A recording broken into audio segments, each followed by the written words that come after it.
Finally, the 49ers have hired a defensive coordinator, or two. Nick Sorensen has been promoted from 49ers pass game coordinator to defensive coordinator, according to ESPN's Adam Schefter. In addition, the team has hired former Chargers head coach Brandon Staley, presumably as the assistant coach, although that hasn't been confirmed. Let's start with Sorensen.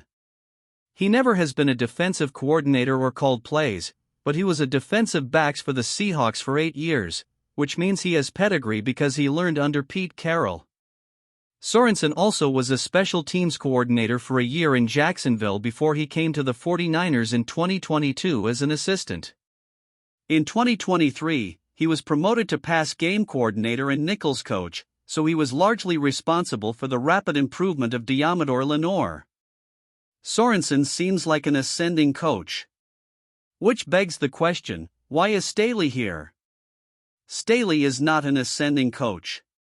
He's a failure. A fired head coach. He got run out of Los Angeles mid-season because he was so bad with the Chargers despite coaching excellent defensive players such as Derwin James, Khalil Mack, and Joey Bosa. It couldn't hurt to have Staley on the staff, but hiring him doesn't project confidence in Sorensen. If Sorensen were the team's first choice, they could have hired him weeks ago and not hired Staley.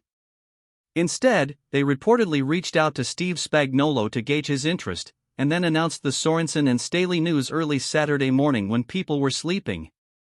I'm guessing the players like Sorensen and want him to be the defensive coordinator, and I'm guessing the team is concerned about his readiness and would prefer Brandon Staley. So they compromised. Gave the players what they presumably wanted and hired Staley to look over Sorensen's shoulder. Which means Sorensen has less power and standing than Steve Wilks had. Sorensen's replacement is on the team right now. If he struggles, the 49ers can replace him with Staley during the season if necessary. It's fair to wonder if Sorensen will be the 49ers defensive coordinator a year from now or if he'll get fired like Wilks did.